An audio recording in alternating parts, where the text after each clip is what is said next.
Hello mga kakusina! Ako po ulit si Ate Angel ng Kusina ni Angel, and for today's video, gagawa na naman po tayo ng another dessert recipe na baka hindi mo pa nagagawa or nasusubukan sa iyong kusina, kaya't panoorin mo na ang buong video dahil madali lang po ito. Para umpisahan ang ating recipe for today, kakailanganin po natin dito ng isang sachet or 24 grams nitong leche flan jelly powder.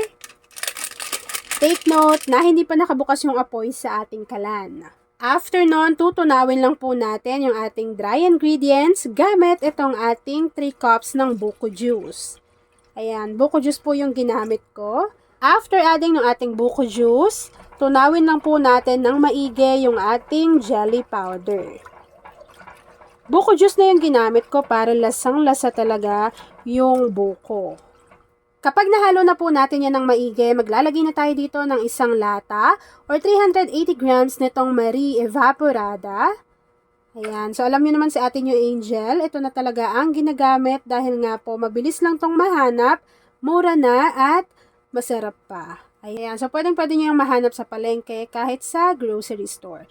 Ayan, so ito po ay krema sarap at krema sulit. Kaya kung nagbe-business ka na gumagamit ka ng Evaporada, ito na po yung gamitin ninyo kasi malaki po yung matitipid ninyo. And hindi magiging kumpleto yung ating recipe kung hindi tayo gagamit nitong Marie Condensada. Pero ito pong pinapakita ko sa inyo, meron po yung 1 kilo. Pero ang gagamitin po natin ay 1 cup lamang nitong ating Marie Condensada. Ilalagay lang natin itong ating Marie Condensada. After adding ng ating Marie Evaporada, pati ng ating Condensada, maglagay lang po tayo dito at least half teaspoon ng ating vanilla essence or vanilla extract.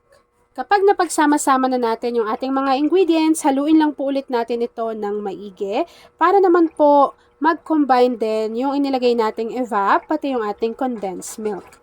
Para hindi lang din siya namumuo sa bottom ng ating pan.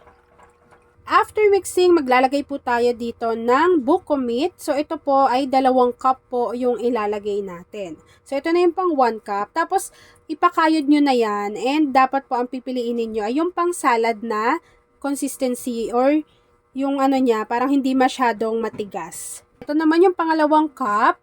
So magkano na po ba ang buko sa inyo ngayon? So ito po ay nabili namin ng 35 isang buong buko. Tapos haluin lang din po ulit natin to para mag-combine. And sinasama ko na yung buko para mas kumatas pa po yung kanyang lasa.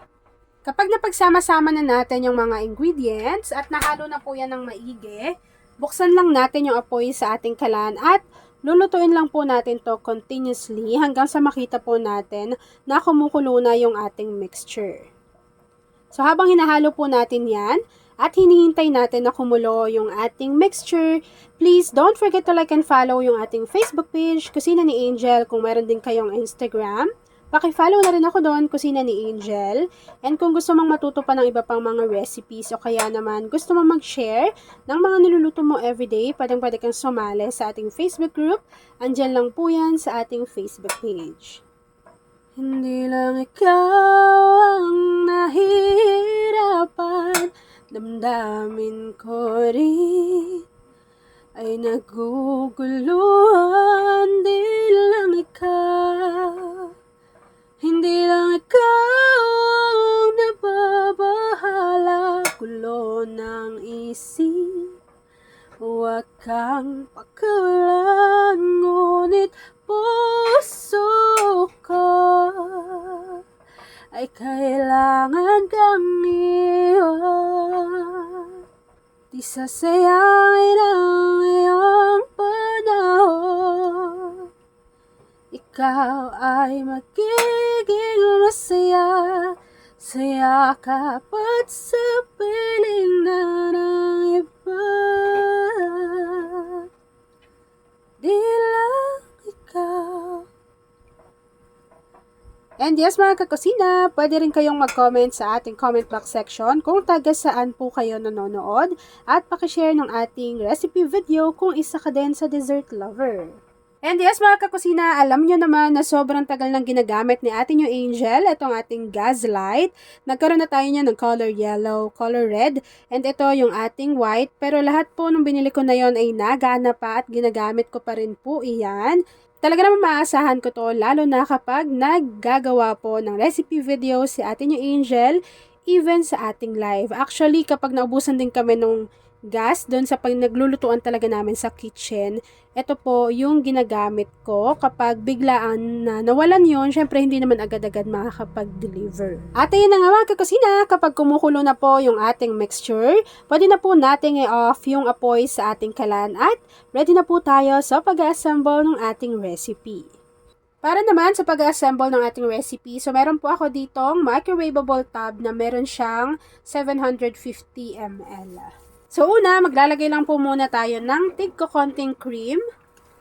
And then, maglalagay po tayo ng tig 2 piraso nitong graham crackers. So ilagay nyo lang po yan dyan sa inyong microwavable tub. So after adding ng ating 2 piraso ng graham crackers, ganun lang din po, maglalagay tayo ng mas marami naman this time nitong ating buko leche flan mixture. Nasa sa inyo pala kung gusto ninyong damihan pa yung buko. 'Di ba sa iba, yung iba naman sa atin siguro meron kayong tanim diyan sa inyong probinsya. Kami kasi dito wala eh. So dalawa lang yung kaya kong ilagay na buko. After adding, maglalagay po ulit tayo ng graham crackers.